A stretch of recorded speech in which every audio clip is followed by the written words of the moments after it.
Oh no, Mufasa, perhaps you shouldn't turn your back on me. Is that a challenge? Number 10. Timon and Pumbaa were more than just friends. This thought probably didn't occur to most kids back in 1994, but they're all grown up now. And with the 2019 film thrusting The Lion King back into the spotlight, the question of whether Timon and Pumbaa were gay is on many minds. Pumbaa. I don't wonder. I know. Oh, what are they? Were they dating on the down low? Paula Abdul said that opposites attract, and these two were definitely that. One was small and cheeky, and the other one was large and cheeky in a different way. Every time that Hey, Pumbaa! Not in front of the kids. Oh, sorry. And yet they got along brilliantly, loved one another, and lived their lives using the same problem-free philosophy. If they weren't dating, we really think they should have been. Ah, you ain't Yup, yup, yup. Oh, some bacon. Yup, yup, yup. He's a big pig. Yup, yup. You can be a big pig too. Number 9. The lack of African accents. One of the things Disney tried to do when they remade The Lion King in 2019 was cast more representative voices. And they succeeded, as roughly 80% of the main cast was voiced by black actors. We must all stay together and protect the Pride Lands. This is our home. We must never abandon it. This isn't the home I remember. Our time will come, Nala. Be patient. That's a stark improvement compared to the 1994 film, where that number was approximately 35%. That's all well and good, but we can't help but wonder where the African accents are. The film is set on the continent, after all. I'm helping. We have talked about this before. I come in alone, I'm the lead distraction so everyone can circle. Okay.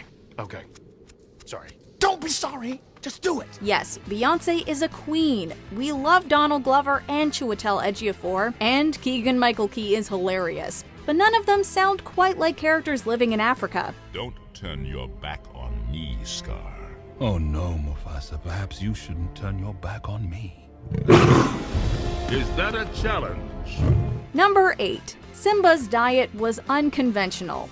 Do you know what an obligate carnivore is? These animals, which include lions, subsist by eating meat, since their bodies don't get the nutrients they need through the consumption of plants. I'm so hungry I could eat a whole zebra. Ah, we're fresh out of zebra. Any antelope?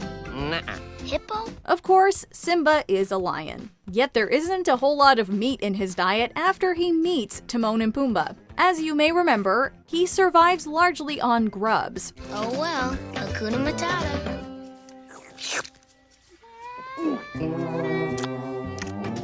Slimy, yet satisfying. And these are his formative years, where we watch him grow into an adult. So clearly, the meals were somehow effective. We didn't question this as kids because we didn't know any better. Granted, the term obligate carnivore may be relatively new to us as adults too, but his diet definitely has us scratching our heads a little now. You're talking about a lion. Lions eat guys like us. But he's so little. Number 7.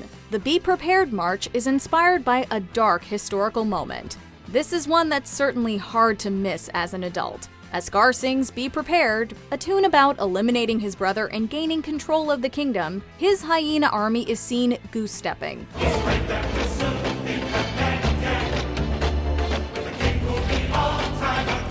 The moment is eerily similar to the Nuremberg rallies of the 1930s. And apparently, this wasn't a coincidence. Production designer Chris Sanders reportedly said that the scene's animation began from one story staffer's imagery of Scar as the German dictator. I will be king.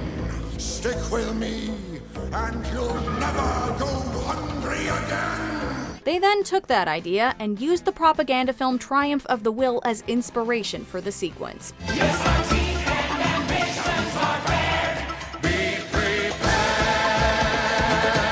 Number 6. Why didn't Mufasa's spirit show up sooner?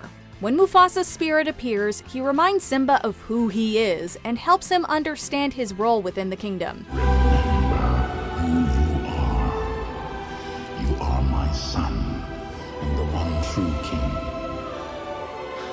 Remember who you are. In other words, it's a hugely important moment, one that most children probably take at face value. But when we re-watch the movie now, we can't help but wonder, why didn't Mufasa appear sooner? Why didn't he tell Simba what Scar did instead of letting him carry that guilt around for all those years? At the very least, he could have shown up before things deteriorated on Pride Rock. Scar, there is no food. The herds have moved on. No, you're just not looking hard enough. It's over.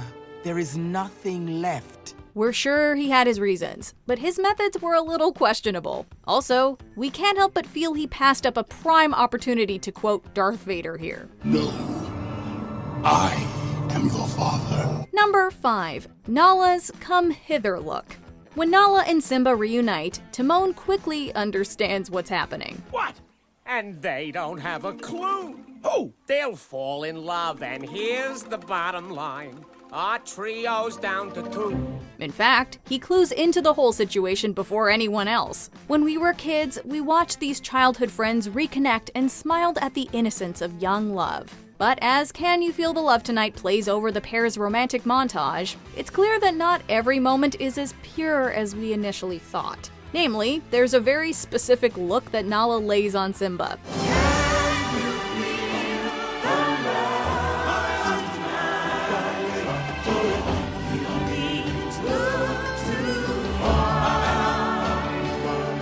It's a stare that conveys more than words ever could. Of course, the moment is poised to go right over kids' heads, but we all know exactly what she's trying to say. Hey, what's going on here? What are you doing here? What do you mean? What am I doing here? What are you doing here? Hey, what's going on here?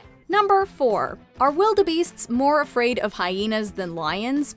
Disney films introduced many children to the concept of grief. From Bambi's mother to Simba's father, these losses deeply impacted our childhoods. So it makes sense that during the wildebeest stampede, kids are focused on Mufasa's tragic passing. Dad? Dad, come on. You gotta get up. Dad, we gotta go home. But now that we're all grown up, we have to wonder if the whole thing makes any sense. Could 3 hyenas really cause such chaos? We understand the wildebeests are scared of them, but would they not have been more terrified of a lion? What's more, shouldn't they have recognized the king once he arrived?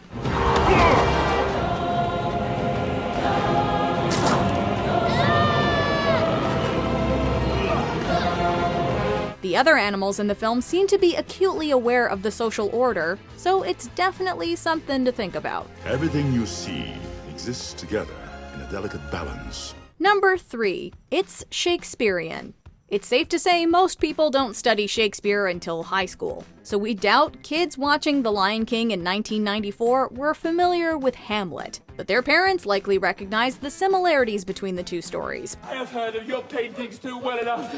God has given you one face, and you make yourselves another! As the play begins, the king, Hamlet's father, has already been killed. The culprit is none other than his power-hungry brother Claudius, who now sits on the throne. It is not, nor it cannot, come to good, but break my heart, for I must hold my tongue. Of course, there's also Rosencrantz and Guildenstern, the funny secondary characters who help the new ruler. Did we mention Hamlet sees the spirit of his dead dad, and that he ultimately returns home to take on his uncle and seek justice? We bet this all sounds pretty familiar. If it be not now, yet it will come. The readiness is all. Number 2. Scar's reign is slightly exaggerated. Have you ever noticed how things go downhill fast after Scar takes over the kingdom? It's dinner time, and we ain't got no stinking entrees. It's the lioness's job to do the hunting. The once lush and bright Pride Lands become dry, dark, and desolate. We understand that the hyena's newfound power has some negative consequences on the landscape. Everything's destroyed. There's no food, no water. Simba, if you don't do something soon, everyone will starve. But you don't have to be a scientist to see that the film's visual 180 doesn't quite make sense from an ecological perspective. And the way things seem to magically go back to normal when Simba assumes the throne is even less logical. As if his becoming king has a special healing effect on the land. We love the dude, but come on. Look, I'm still the same guy. But with power. Were Simba and Nala relatives? According to Dr. Craig Packer, director of the Lion Research Center at the University of Minnesota, the answer is likely yes. One day you two are going to be married. Yuck. But don't blame us, we're just the messengers. Your instinct might be to assume they're connected through their fathers. But as Dr. Packer told Polygon, it's not unusual for there to be 3 males in a pride. In other words, Nala's father doesn't have to be either Scar or Mufasa. What'll that make you? A monkey's uncle. You're so weird. You have no idea. But unfortunately, there's more. He also explained that blood relations run deep between the females in a single pride. In other words, Nala and Simba's moms are most likely family. And we all know what that means. It'd be too weird. Oh, sorry to bust your bubble. Did you enjoy this video? Check out these other clips from MsMojo. And be sure to subscribe and ring the bell to be notified about our latest videos.